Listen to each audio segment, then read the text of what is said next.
महाराज जी के चरणों में कोटि कोटि प्रणाम।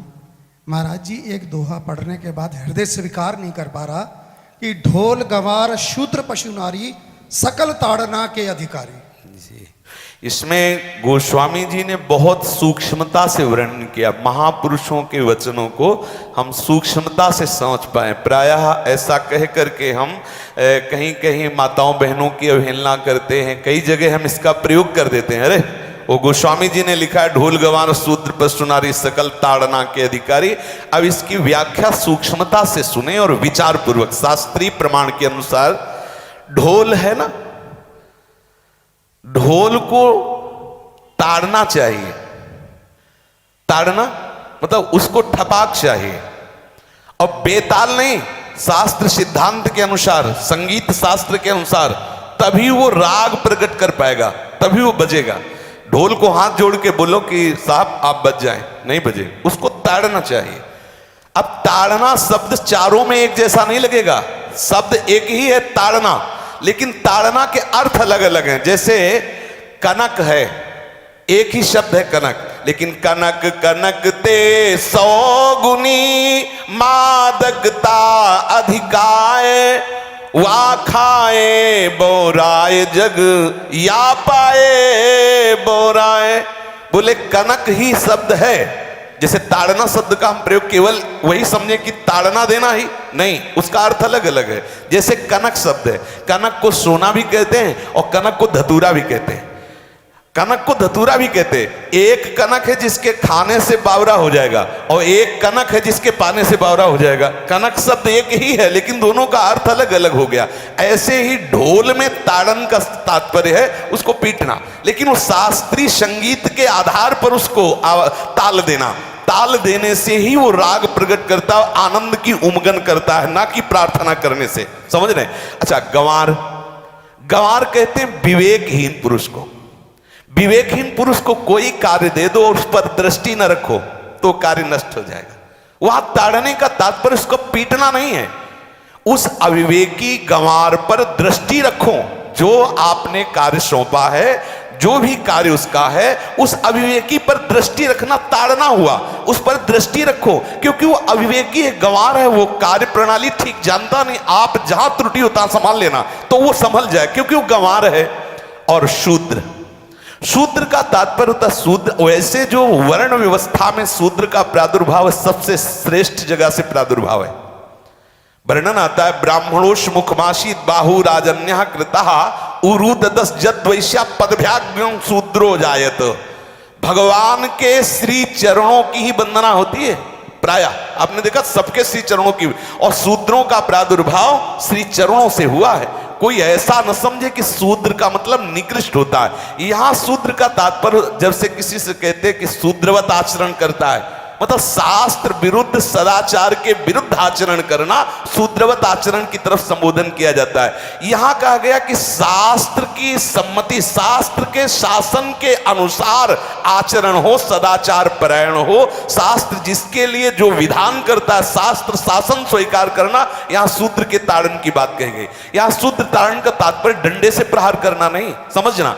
और जो चौथा कहा गया नारी, अगर स्त्री को हम ये कहें कि ताड़न से ही वो केवल काबू में रहती है, तो राष्ट्र में अपने प्रसिद्ध लक्ष्मीबाई जैसी कोई सामर्थ्यशाली वीरांगना, कोई वीरों सामने बड़े बड़े वीरों के दांत खट्टे कर दे, ऐसी बहादुर सिंघनी हुई, अंग्रेजों के दांत खट्टे कर दिए। अगर कोई समझे कि नारी केवल ताड़ने के लिए है तो उसकी मूर्खता है। पुरुष और नारी का समान प्रादुर्भाव हुआ है।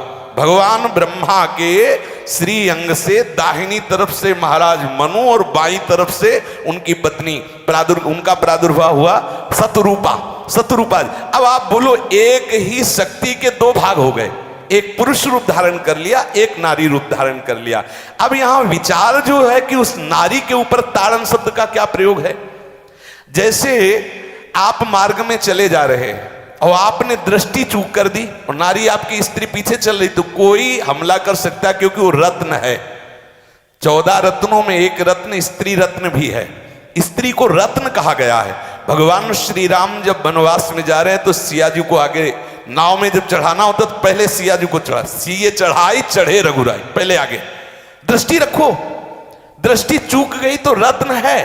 यहां दृष्टि रखना, शासन मतलब उसकी पिटाई करना नहीं कि जैसे ढोल को पीटा जाता है ऐसे स्त्री को पीटा जाए, शूद्र को पीटा जाए तो गंवार को, यह व्याख्या नहीं है, यह मूर्खता है, इसे व्याख्या नहीं कहते। जैसे कनक शब्द के कई अर्थ होते हैं, ऐसे ही ताड़न शब्द का यहां अलग अलग प्रयोग है।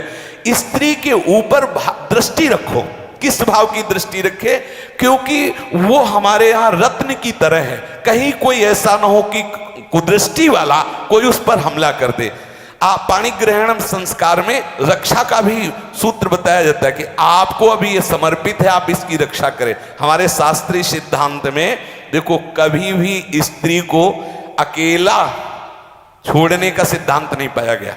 अगर शास्त्रीय सिद्धांत, बच्ची है तो माता पिता के शासन, थोड़ी बड़ी हुई तो भाई आदि के बीच में, और बड़ी हुई तो पति के, और बड़ी हुई तो पुत्रों के, मतलब एक सानिध्य का एक दृष्टि रखी गई है कि यदि आप अपनी दृष्टि में रखेंगे तो उसका अमंगल नहीं होगा, उसका हित नहीं होगा।